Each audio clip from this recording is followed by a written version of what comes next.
जोहार हज़ारीबाग में फैज़ अनवर आप देख रहे हैं जोहार हज़ारीबाग। जेपीएससी का रिज़ल्ट आया और हज़ारीबाग से कई लोगों ने अच्छा रिज़ल्ट किया, लेकिन मेरे साथ एक ऐसे स्टूडेंट हैं जिनका एक हाथ शुरू से नहीं है, दिव्यांग है एक हाथ से, लेकिन इनके जज्बे को सलाम करते हैं। क्रिकेटर भी रह चुके हैं, क्रिकेट भी खेलते हैं और जेपीएससी में 282 रैंक लाकर पूरे हॉस्टल का जो है वो नाम रोशन किया है। हॉस्टल का इसलिए बोल रहे हैं कि आपको हम लोग पहले दिखाते हैं। इस हॉस्टल में पाँच पाँच स्टूडेंट रहते हैं। हम लोग जहाँ पे खड़े हैं ये आदिवासी छात्रावास है। सबके पास एक बेड है और बेड के बगल में आप देख सकते हैं यहाँ पे चूल्हा चौकी इनका है, खाना बनाने का जगह। वहाँ भी देख सकते हैं आप, एक बेड है, वहाँ भी एक छात्र रहता है, उनका टेबल है, उनका चेयर है। और ये है विष्णु मुंडा जी का किचन। ये विष्णु मुंडा जी का किचन है। एक हाथ से खाना भी बना लेते हैं और फिर पढ़ाई भी करते हैं। इनके सारे किताब यहाँ पे हैं, भारतीय अर्थशास्त्र से लेके सारी किताबें जो हैं इनका यहीं पे है। और आप देख सकते हैं किताब का पूरा भंडार यहाँ पे लगा हुआ है और कई सालों से मेहनत कर रहे हैं। इनके परिवार वाले जो हैं वो किसान हैं, इनके फादर जो हैं वो किसान हैं। और तमाड़, बुंडू तमाड़ जो है एक बहुत पिछड़ा इलाका कहा जाता था एक टाइम में। अब तो खैर डेवलपमेंट हो रहा है धीरे धीरे, लेकिन उसी तमाड़ के आसपास किसी गांव से आते हैं। बहुत बहुत बधाई सबसे पहले आपको विष्णु जी। और कैसे हुआ, कैसे तमाड़ से आप बाहर निकल के हज़ारीबाग पहुँचे? सबसे पहले तो बहुत बहुत धन्यवाद आपको और जोहार हज़ारीबाग के सभी दर्शकों को धन्यवाद। अ, मेरा जर्नी रहा है कि मैंने स्कूल की पढ़ाई गांव से रह कर के ही की है। स्कूल का नाम था मेरा गोसनर हाई स्कूल अमलेसा।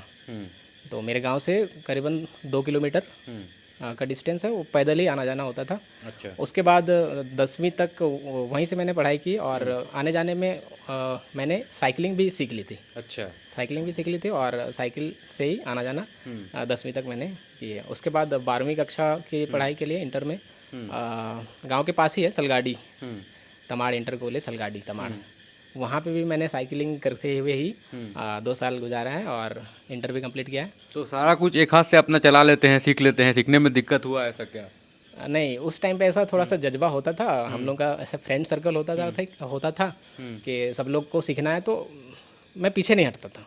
इसीलिए आसानी से सीख भी लिया और खुद से तो साइकिल चला ही लेता था और पीछे भी बैठा लेता था किसी को।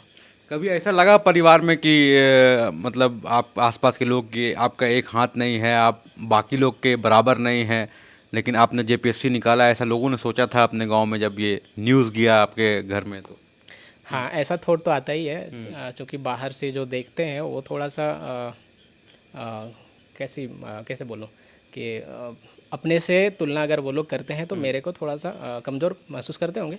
लेकिन स्टार्टिंग में मेरे दिल दिमाग में कभी नहीं आया कि मैं डिफरेंट हूँ बाकी लोगों से। लेकिन परिस्थितियाँ बदलती गई, समय गुजरता गया, तो उसके बाद थोड़ा सा ऐसा फील होने लगा कि कुछ है थोड़ा सा ऐसे कमी टाइप। तो कभी कभार ऐसा फील होता था, मगर जिस सेक्टर में भी मेरा पकड़ था उसको मैंने मजबूती से पकड़ के रखा। उसके बाद उसी रास्ते पे चलता गया। तो फाइनली मैंने पीजी कंप्लीट करने के बाद बीबीयू से कब किया पीजी कंप्लीट आपने? मेरा पीजी का सेशन रहा था 2015-17। अच्छा, और किस सब्जेक्ट में किया था?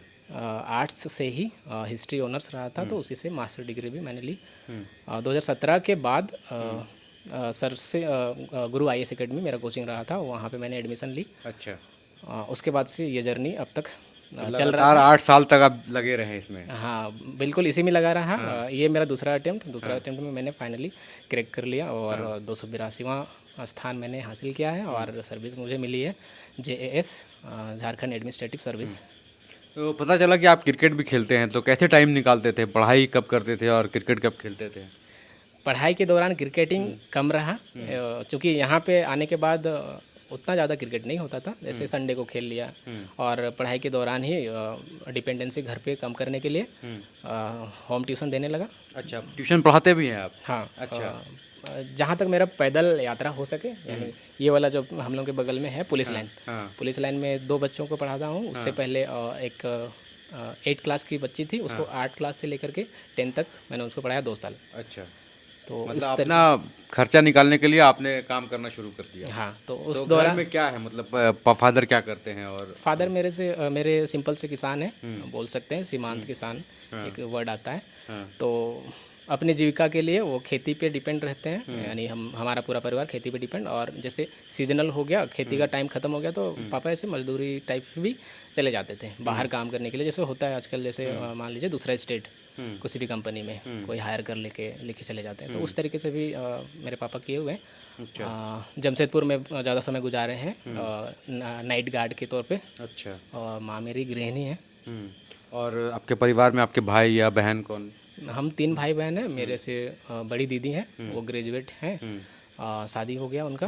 मेरे 2 भांजे, एक भांजा एक भांजी है, वो भी गृहिणी है। उसके बाद मैं दूसरे नंबर पे आता हूँ 3 भाई बहनों में से। और सबसे ज़्यादा पढ़ाई मैंने ही की है। मैंने मास्टर डिग्री ली है, और उसके बाद अभी सिविल सर्विस में पीसीएस निकाला मैंने। तो टाइम का बात कर रहे थे हम लोग, कैसे टाइम निकालते हैं? हाँ, रास्ता भटक रहे हैं हम लोग। टाइम तैयारी के दौरान कम निकाल देते हैं, लेकिन क्रिकेट मैंने खेला हुआ है ग्रेजुएशन के टाइम पे बहुत ज़्यादा। देखा जाए तो बहुत सारे ऐसे टूर्नामेंट होते थे गांव में, आसपास के गांव में, और वो टूर्नामेंट 10,000 15,000 का ऐसे prize, first prize, second prize, इस तरीके का होता है। उसके लिए अमाउंट पे करना पड़ता था हर टीम को, मान लीजिए 2,500 2,000 रुपये।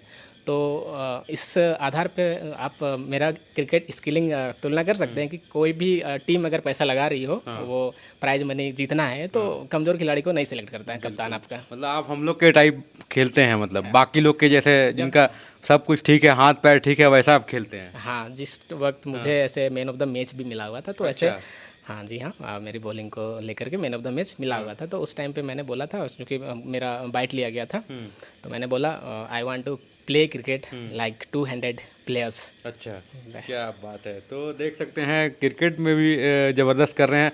और पढ़ाई में कितना टाइम देते हैं? किताबों से तो ऐसा लग रहा है कि आप दिन भर इसी में डूबे रहते होंगे। स्टार्टिंग में टाइम कम होता था। मान लीजिए मेरा रूटीन होता था, सुबह उठ करके जितने भी बजे मैंने उठा हो, 6 बजे या फिर 5 बजे, पहले लेट से सोना, उसके बाद थोड़ा सा लेट तक सोना। मान लीजिए 6 बजे गया हो, उसके बाद धीरे धीरे सुधारता गया 5 बजे 4 बजे। तो उठने के बाद जब तक खाना ना बना हो, तब तक मैंने ऐसे पढ़ाई वो साल दर साल जितना जब तक सफल नहीं हुआ, तब तक वही मेरा रूटीन था। सुबह 5 बजे से लेकर के 10 बजे तक पढ़ाई करना। उसके बाद जो भी ब्रेकफास्ट हो, लंच हो, एक ही बार खाना खाना। बनाते बनाते 11-12 भी बज जाता था। तो उसके बाद एक थोड़ा सा बेड रेस्ट, 1 घंटे का अंतराल, और उसके बाद फिर दोबारा से लग जाना शाम तक। हाँ, और फिर 6 बज गया हो, 6 बजे बाहर टहलने, वो सब। तो जब एग्ज़ाम दे रहे थे, जेपीएससी का एग्ज़ाम दे रहे थे, तो क्या चल रहा था एग्ज़ाम के टाइम में? कैसा तैयारी चल रहा था उस टाइम में? कहीं कोचिंग जब ज्वाइन किए तो उससे क्या फ़ायदा हुआ, और कौन सी किताबें आपको सबसे ज़्यादा हेल्प किया पढ़ाई में? कोचिंग चूँकि बहुत ज़्यादा ज़रूरी है हम जैसे लोगों के लिए, क्योंकि फैमिली बैकग्राउंड उस तरीके से है नहीं कि आपको कुछ आइडिया हो। तो कोचिंग पहले तो आपको आपके दिमाग में आइडिया डालता है कि कैसे करना है, क्या करना है। तो वो उसके आधार पे आपका रूटीन भी बन जाता है। तो वो चीज़ मेरे साथ हो गया। उसके बाद जैसे 6 घंटे पहले पढ़ाई पे देना टाइम, फिर 8 घंटे, और जब एग्ज़ाम आ गया हो तो वो 8 घंटे से 10 घंटा भी चला जाता था। मेंस के टाइम पे 10-12 घंटा ऐसा हो जाता था। और लेकिन एवरेजली आप 6 घंटा 8 घंटा पढ़ रहे हैं तो वो इनफ है, क्योंकि लंबा समय आपको मांगता है। तो लंबे समय तक के लिए 6 घंटा 8 घंटा बहुत ज़्यादा हो जाता है। बिल्कुल। तो ये इंटरव्यू में जब गए आप, तो किस तरह के सवाल आपको पूछे गए, मतलब क्या सवाल था? लोकल पॉलिटिक्स से मुझसे ज़्यादा क्वेश्चन किए गए थे। मेरा ये था, बेस था जमाल अहमद सर। जमाल अहमद सर चूँकि जाने जाते हैं थोड़ा सा डिफरेंट क्वेश्चनिंग करने के लिए, आपको उलझाएंगे, आपको डराएंगे, वैसा स्थिति हो रहा था मेरे साथ। तो लोकल पॉलिटिक्स में से आपके विधायक कौन हैं, लास्ट चुनाव में कौन विधायक चुने गए, दूसरे नंबर पे कौन थे, तीसरे नंबर पे कौन थे, ये पूछे गए। तो मेरे पहले विधायक विकास कुमार मुंडा, वो सेकंड स्थान पे राजा पीटर, वो उनका उर्फ राजा पीटर, ओरिजिनल नाम है गोपाल कृष्ण पात्र। तो इसी से जुड़ा हुआ सवाल भी पूछा गया कि कौन से ऐसे सीटिंग चीफ मिनिस्टर थे जिनको आपके तमाड़ विधानसभा से हार का सामना करना पड़ा था। तो वही राजा पीटर ही उनको हराए थे, और वो सीएम थे शिबू सोरेन। अभी माननीय सारा पॉलिटिकल जानकारी आपको मतलब है? हाँ जी हाँ, आपको हो जाती है। आप अगर लंबे समय तक आप पीसीएस से, सिविल सर्विस से जुड़े हुए हैं, तो आपको डेफिनेटली ऐसे जानकारी होगी। बिल्कुल। आपने कहा कि यूपीएससी का भी आपने एग्ज़ाम दिया है, तो अभी जॉब जब मिल जाएगा तो क्या साथ में उसकी भी तैयारी जारी रखेंगे? क्या है प्लान? वो थोड़ा सा डिफरेंट है, क्योंकि उस पे ट्राई मैंने स्टार्टिंग में किया था, तो लगा कि सिलेबस थोड़ा सा डिफरेंट है इससे। एक्चुअल थोड़ा सा अदर तरीके से तैयारी मांगता है, तो मैंने जब एक टाइम बैठा तो फील किया कि उसमें क्वालिफाइंग नेचर का वो सीसेट भी होता है, तो वो सब की तैयारी थी नहीं, तो उस पर ध्यान हटा करके फिर मैंने अपने पीसीएस पे फोकस किया। बिल्कुल। तो आप देख सकते हैं विष्णु मुंडा जी जो हैं वो तमाड़ से आते हैं, लेकिन हज़ारीबाग में अपना पूरा टाइम दिया। 2015 में यहाँ पे आए और हिस्ट्री से मास्टर्स किया विनोबा भावे यूनिवर्सिटी के से। उसके बाद फिर जो है लगातार पब्लिक सर्विसेज के एग्ज़ाम के लिए लगे रहे। यूपीएससी का भी ट्राई किया, लेकिन जेपीएससी में लगातार 2 बार एग्ज़ाम दिया। दूसरा अटेम्प्ट में इन्होंने इस बार क्रैक कर लिया है और अपना खाना वाना खुद बनाते हैं, खुद तैयारी करते हैं और किस तरह से पढ़ाई किया वो बताया इन्होंने। लेकिन ऐसे लोगों के जज्बे को सलाम है जिनका एक हाथ नहीं है, लोग दिव्यांग कहते हैं। और सबसे बड़ी बात है कि वो मोटिवेशन जो आया इनके अंदर वो कहाँ से आ रहा है, और वो सब चीज़ इन्होंने बताया कि अगर जज्बा हो तो लोग कुछ भी कर सकता है। कोई भी आपके अंदर डिमेरिट जो है वो सब ख़त्म हो जाता है। कोई ऐसा इंस्पिरेशन आपके लाइफ में किससे इंस्पायर हुए या फिर जी ऐसा कुछ? बिल्कुल। सबसे बड़े इंस्पिरेशन मैं अपने मामा जी को मानता हूँ। मेरे मझले मामा हैं, उनसे बहुत ज़्यादा मैं इंस्पायर्ड हूँ, क्योंकि मेरे फैमिली बैकग्राउंड में से फादर के तरफ से बहुत ज़्यादा पढ़े लिखे लोग नहीं हैं। सभी मेरे पिताजी हैं 8वीं पास, और मेरे बड़े पापा 8-10 क्लास ही पढ़े हैं, लेकिन वो खेती बाड़ी से ही जुड़े रहे हैं। एक चाचा हैं वो जो टीचर हैं, लेकिन मेरे मैटरनल तरफ से सारे के सारे मामा ऐसे सर्विस पे हैं। अच्छा। तो उनकी तो लाइफ वहीं से स्टाइल और मोटिवेशन वहीं से आपको- मुझे ऐसे मोटिवेशन मिला, और जो कि यहाँ मुझे लाने का पीछे हाथ भी मेरे मझले मामा का ही है। जगन्नाथ पात्र मुंडा है नाम उनका। वो रिटायर्ड हुए एलआईसी ऑफिस यहाँ से जो डिविजनल है जुलू पार्क, वहाँ के वो manager, I think divisional manager, याद नहीं कर पा रहा हूँ, उन पे वो रिटायर्ड किए थे, तो उन्हीं से मैं इंस्पायर हूँ। तो अब क्या प्लान है? अब यहाँ से कहाँ जाएंगे? अभी यहीं रहेंगे कुछ दिन के अब वापस जाने का मन है क्या है? अभी फ़िलहाल मैं हूँ अगले महीने तक, जब तक नहीं हो जाती है घर मुझे ऐसे जाने का प्लान नहीं बनाया है, क्योंकि मैं बच्चों को पढ़ाता हूँ, उनका सामने एग्ज़ाम भी है। अच्छा, तो एग्ज़ाम पूरा तैयारी करवा के जाएंगे, है करवा के ना? जाएंगे। कितना खुश हैं अंदर से, कितना खुश हैं आप?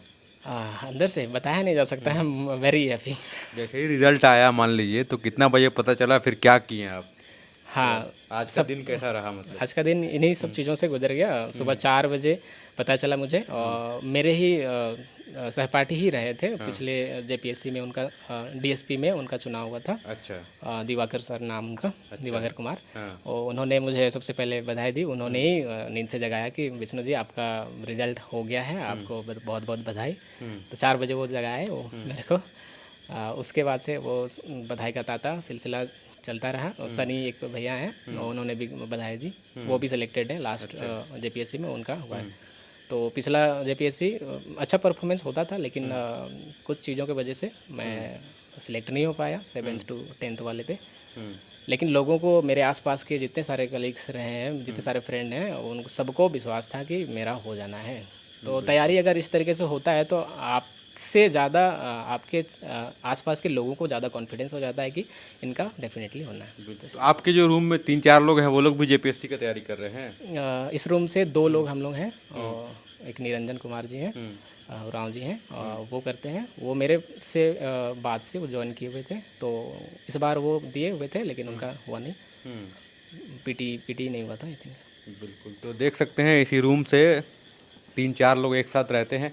हम लोग जहाँ पे खड़े हैं वो आदिवासी छात्रावास है और हज़ारीबाग के नवाबगंज के पास स्थित है, और इनका पूरा सेटअप ऐसे ही है। हॉकी भी खेलते हैं?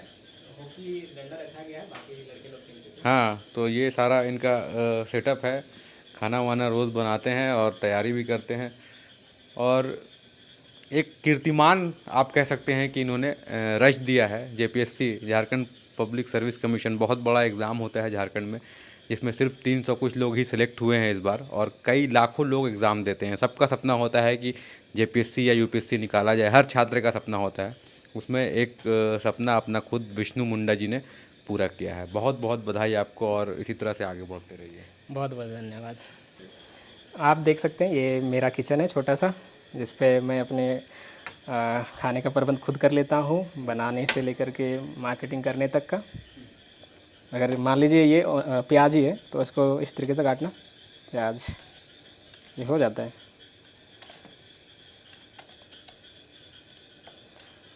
बाकी सारे सब्जियां भी इसी तरीके से मैं एक हाथ से सब कुछ काट लेते हैं, बना लेते हैं। बाद किचन के बाद अगर आप मेरा रीडिंग टेबल देखना चाहें, जो कि मेरा बेड ही है, यही है मेरा रीडिंग टेबल भी और डाइनिंग टेबल भी कहा जा सकता है। इस तरीके से मैं अपने आप को कंफर्टेबल करने के बाद इसी बेड पे मैं पढ़ाई करता था। क्योंकि मेरे रीडिंग टेबल पे सारे के सारे बुक पड़े हुए हैं, तो यहाँ पे है नहीं स्पेस, तो ये मेरा बेड है, इसी पे कुछ भी पढ़ाई करनी हो मुझे बुक्स निकाल करके यहाँ पे इसी तरीके से सुबह से उठ करके 4 घंटा मॉर्निंग में पढ़ाई कर लेता था। फिर लंच रेडी करना हो, ब्रेकफास्ट रेडी करना हो, वो करने के बाद 1 घंटा आसपास रेस्ट कर लेने के बाद फिर दोबारा से 2 बजे के बाद सेकेंड हाफ में 2 घंटा करीबन पढ़ाई कर लेता था। जब पढ़ाई खत्म हो जाता था फिर मैं अपनी किताबों को इस तरीके से सलीके से रखता था। अगर सुबह उठना हो, बिस्तर मोड़ना हो तो पहले हाथ फैला करके इस तरीके से मोड़ना। और चूँकि मेरे पास दूसरा आम है तो उसका मैं यूज़ कर लेता हूँ इस तरीके से।